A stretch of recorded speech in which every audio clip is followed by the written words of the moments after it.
రైతు సోదరులకి నమస్కారం అండి. రైతులు యాసంగి పొలాలని కొన్ని చోట్ల నాటుపెట్టి 25 నుంచి 30 రోజులు కావస్తుంది. మరి కొన్ని ప్రాంతాల్లో ఇప్పుడే నాట్లు అనేవి కంప్లీట్ కావడం జరుగుతుంది. అదేవిధంగా డ్రమ్ సీడర్ ద్వారా విత్తిన రైతులు కూడా 30 నుంచి 35 దశలో పొలాలు అనేవి ఉండటం జరిగింది. అయితే రైతులు ఈ సందర్భంలో కలుపు మందుల్ని పిచికారీ చేసే టైం అనేది రైతులకి దాదాపుగా వచ్చినట్లే. ఎందుకంటే ఒకప్పుడు రైతులు ఈ నాటుపెట్టే విధానంలో మనకి 3 రోజులకు 5 రోజులకు లోపు పెటిల్లా క్లోరు, బుటాక్లోరు, అనిలోఫాస్ అని రకరకాల మందుల్ని కలుపు మందుల్ని వేసేవాళ్ళు. అయితే మారుతున్న కాలానికి అనుగుణంగా చల్లే కలుపు మందులు అనేవి పూర్తిగా తగ్గించేసి 25 రోజులకు గాను నెల రోజులకు గాను స్ప్రే చేయడానికి అలవాటు పడ్డారు. అదేవిధంగా రైతులు ఏ విధంగానైతే ఈ స్ప్రే చేసే కలుపు మందులకు అలవాటు పడ్డారో అదేవిధంగా రకరకాల కలుపు మందులు, రకరకాల టెక్నికల్స్ కూడా రైతులకి అందుబాటులో ఉన్నవి.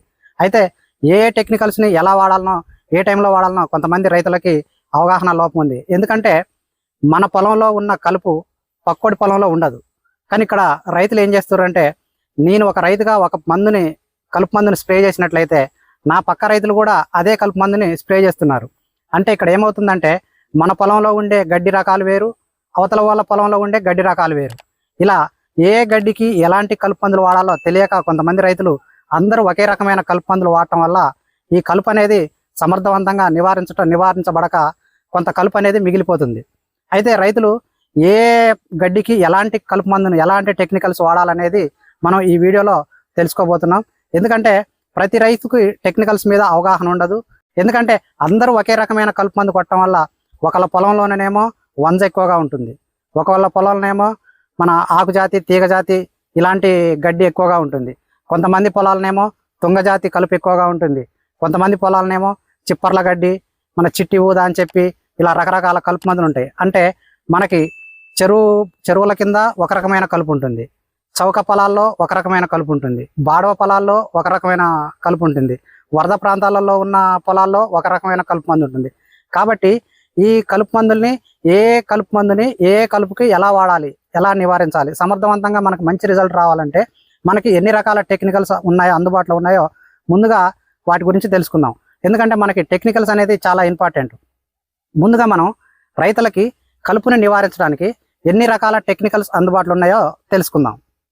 రైతులకు లభించే మనం టాప్ 10 టెక్నికల్స్ని మనం ఒకసారి గమనించినట్టయితే డిస్పరిబాక్ సోడియం, ఫెనాక్సిలం, సహలోపాప్ బ్యూటిల్, సహలోపాస్ బ్యూటైల్, రాయాపామోన్, ఇథాక్సిసెల్యురాన్,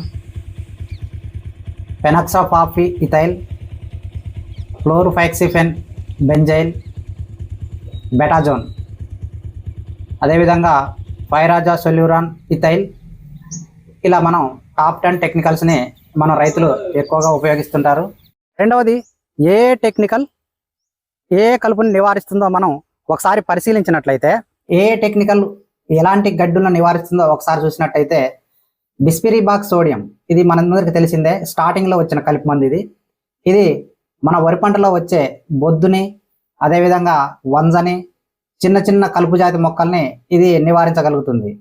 ఇది లేత చిగురు దశలో ఉన్నప్పుడు మాత్రం ఎలాంటి బొద్దునైనా నివారించడానికి ఇది బాగా పనిచేస్తుంది. కాకపోతే ఆకుజాతి వాటి మీద అంత ఎఫెక్టివ్గా ఇది పనిచేయదు.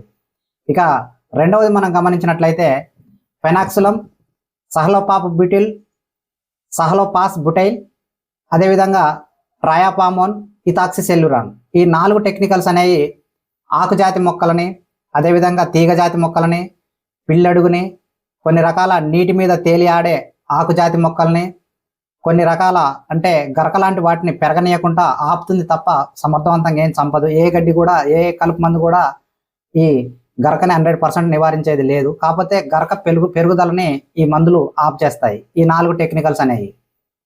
అదేవిధంగా మూడోది మనం గమనించుకున్నట్టయితే ఫెనాక్సాప్రాఫీ ఇథైల్. ఈ ఫెనాక్సాప్రాఫీ ఇథైల్ అనేది మనకి వరి పంటలో వచ్చే చిప్పర్ల గడ్డిని, అదేవిధంగా మన చిట్టి ఊదా అని ఉంటుంది. చిట్టి ఊదా అంటే ఇది మనకి ఏమవుతుందంటే చిన్న జానెడెత్తు పెరిగిన తర్వాత గడ్డి కోడిక మాదిరిగా పూలు పూస్తుంది, చాలా బలంగా ఈకలు పెట్టి పూలు పూస్తుంది. ఇలా చిప్పర్ల గడ్డిని, చిట్టి ఊదని అంటే గట్టి బలంగా ఏరు వ్యవస్థలో నాటుకుపోయేటువంటి గడ్డిని కూడా ఇది చంపేస్తుంది. ఇక తర్వాతది మనం చూసుకున్నట్టయితే ఫ్లోరోఫాక్సిఫెన్ బెంజైన్, అదేవిధంగా ఫెనాక్సిలం. ఈ 2 ఏం చేస్తాయంటే ఇవి మనకి తుంగజాతి కలుపు మొక్కలను నివారించడానికి వీటిని ప్రత్యేకించి వాడతారు. తుంగజాతి ఎక్కువ ఏ పొలాలు అయితే ఉంటుందో ఈ తుంగజాతిని నివారించడానికి ఈ ఫ్లోరిఫెక్సేఫిన్ బెంజైల్ అదేవిధంగా ఫెనాక్సిలం ఈ రెండింటి కాంబినేషన్లో ఉండే మందు మనకి తుంగజాతిని నివారించడానికి చాలా బాగా ఉపయోగపడుతుంది. అదేవిధంగా మరొక మందు కూడా మనకి తుంగజాతిని నివారించడానికి ఉపయోగపడుతుంది, అదే బెటాజోన్. ఈ బెటాజోన్ కూడా మనకి తుంగ ఎక్కువగా అంటే బుర్ర తుంగ లాంటిది ఎక్కువగా ఉన్న ప్రాంతాల్లో ఈ బెటాజోన్ అనేది మనకి చాలా సమర్థవంతంగా తుంగజాతి మొక్కలను నివారించడానికి ఉపయోగపడుతుంది.